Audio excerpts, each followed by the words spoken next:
All the streets are blocked from Sukkot, and we're trying to get through, and David's trying to help us out here get to the Gethsemane for Mass.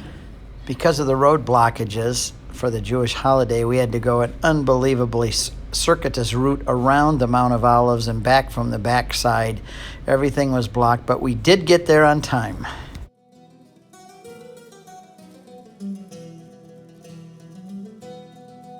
This church is a very dark, dim church, and it's intended to be like that because, after all, this is where the mystery, the agony in the garden, is prayed.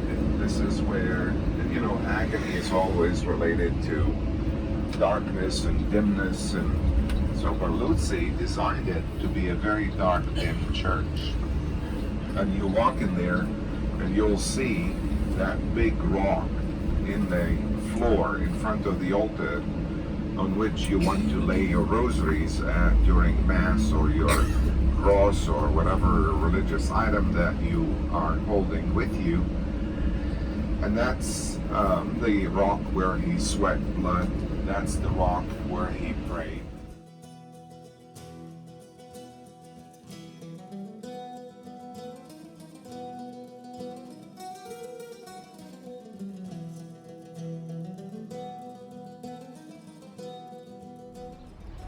We're now walking through the Garden of Gethsemane here with some of the olive trees. There's at least 4 of them here that are over 2,000 years old, and if they had, that one's one of them right there, they had mouth and ears, eyes, they'd tell you what they saw 2,000 years ago with Jesus's agony here.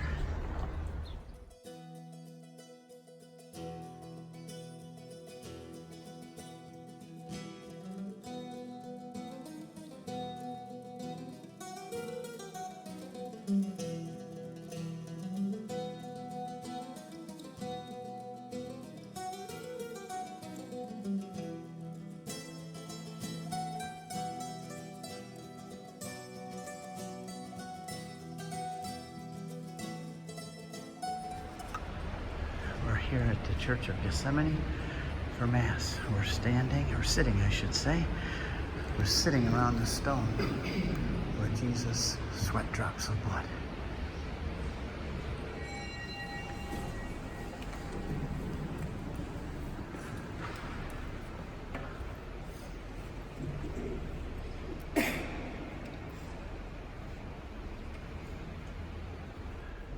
In the name of the Father, and the Son, and of the Holy Spirit. Amen.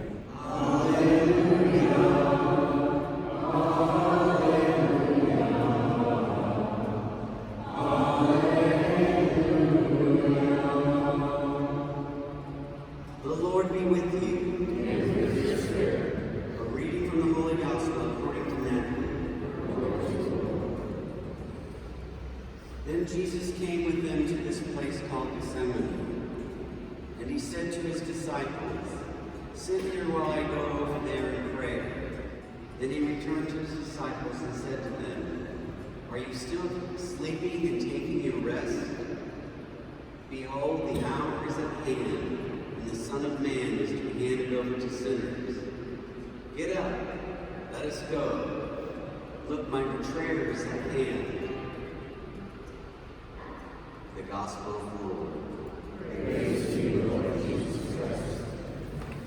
It was at the beginning of human history that Adam and Eve were in the Garden of Eden, and they sinned against God and acted in disobedience. It's here, thousands of years later, in the Garden of Gethsemane, that the new Adam, Jesus Christ, would be obedient to the will of his Heavenly Father and take upon himself the sins of the entire world. So this garden that we're in here is the turning point of human history, the beginning of our international worship. One of the things that our Lord asks his disciples to do is to watch and pray. Our Lord wanted the companionship and the prayers of his apostles as he was beginning his passion. And I think we cannot fully imagine what the Lord was experiencing, but because the Lord is all holy and all good, and because he's pure love, the sin of the world and the darkness, he would feel that so much greater than we do. So so often we just get used to sin, and it becomes something that we're used to, and it's around us, and sometimes it even becomes normal when we hear every time we watch TV people cursing the Lord's name. Every sin, because our Lord is all pure and all holy. Pure in the sense of goodness. Those sins must be so evil to cause such pain to. And he took the sin of every single human being from the beginning of creation to the end of history upon himself. So I think one of the things that we can do here is to watch and pray. His disciples, of course, were sleepy during that time. They fell asleep when our Lord wanted them to be with him praying. But that's one thing that we can do while we're here as we offer this Mass, and the time we have afterwards to pray, is to pray with Jesus Christ. He's God, so he's aware of past, present, and future, all in one Lord. And so we can pray with him as he took upon the sins of the world upon himself. And one of the things that the Blessed Mother asked the children when she appeared at that one, I emphasized three things. The conversion of sinners, the salvation of souls, and to pray reparation for sin. And each one of the Fatima children undertook one of those in a special way. St. Francisco undertook the reparation to our Lord. And he recognized how much sin grieved our Lord. And he wanted to offer up all of his prayers and all of the sufferings that he endured in order to make our Lord happy, in order to give him something, to give him joy in his heart that's so grieved by sin. And so as we're here in Gethsemane, I encourage us to unite our prayers to those of Jesus Christ, to accompany him as he undergoes, as he underwent his passion here in this place, and to offer our prayers in reparation for the sins that grieve the heart of our Lord so deeply.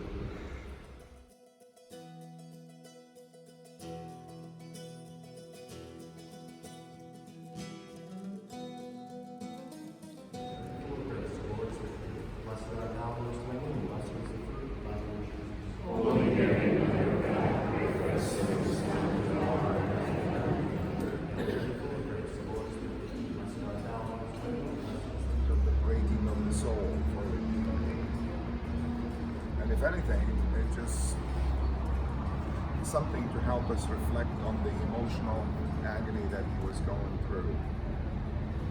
Another thought that I like to share with you is one image of an author by the name of Nikos Kazantzakis. I've heard the name. Yes?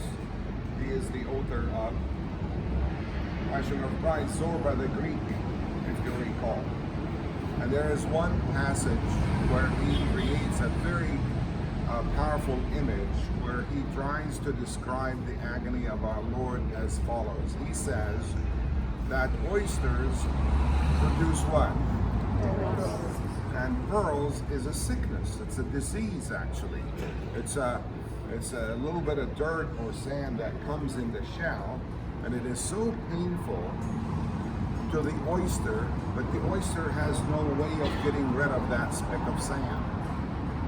And knowing that, the oyster embraces that pain lovingly and works on that pain, and out of that pain, he says, it produces the supreme achievement of the oyster, which is the pearl.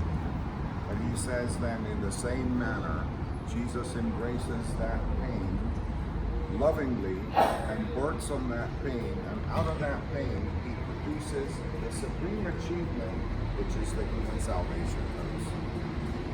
I'm here to tell you failure is very powerful, but this is not less powerful. This is called the Tomb of Mary, and our group is right down there standing in the shade. Around the corner there is the Grotto of the Arrest, where Jesus was arrested after having Judas kiss him. That's where Judas came, right down there.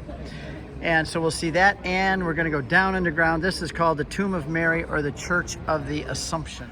We're now going into the Grotto of the Arrest. This is the cave where the disciples were staying with Jesus overnight, but he was arrested from here, which was part of the Garden of Gethsemane.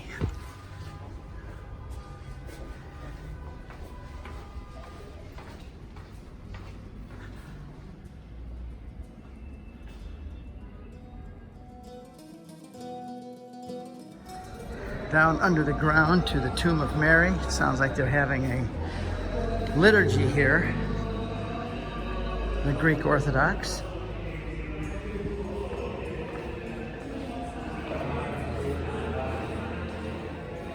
There are Armenians and Orthodox at the same time, it looks like. We can't go in the tomb of Mary today because they're having a liturgy, but that is the tomb of Mary right there. Normally we could go through there.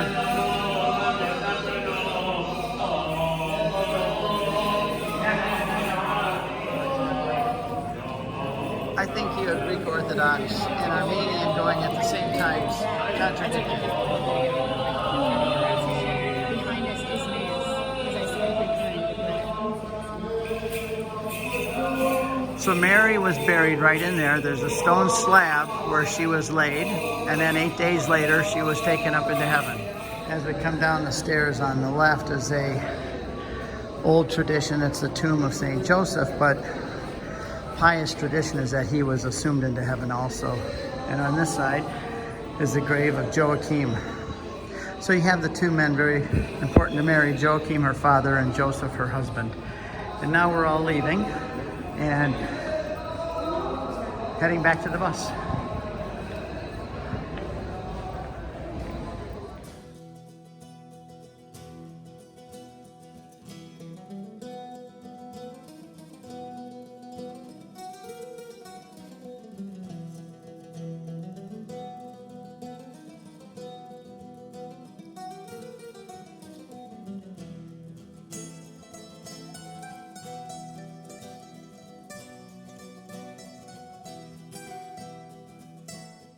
We're getting back off the bus at the Notre Dame. Pretty much everybody has the rest of the afternoon free for confessions and lunch, and then a free afternoon to wander around, and we'll have the Shroud of Turin exhibit in a little while.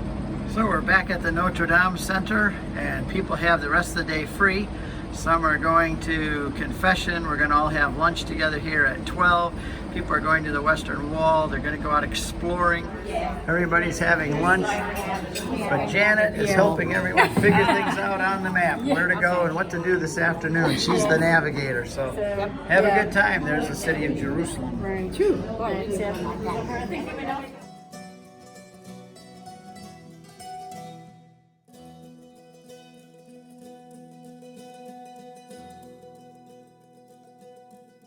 You filmed me at all. That wasn't in any of them. Well, you're gonna be on now. So if there's anything you want to say profound, go ahead and say it. Thanks. Great trip. Well, it's a wonderful trip. Fabulous.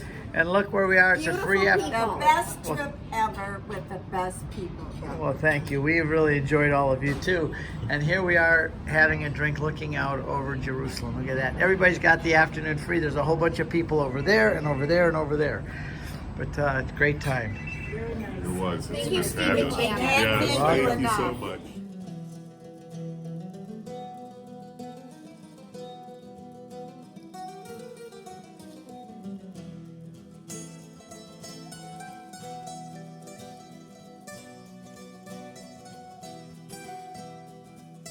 How can we enter into this? I hope you have a chance to go over Isaiah 53, as I have, that is the... Taking our group here on a tour of the Shroud of Turin here at the Notre Dame. It's an excellent tour. And for the next hour, we're going to be viewing this. And then comes dinner. Satisfied in the suffering servant.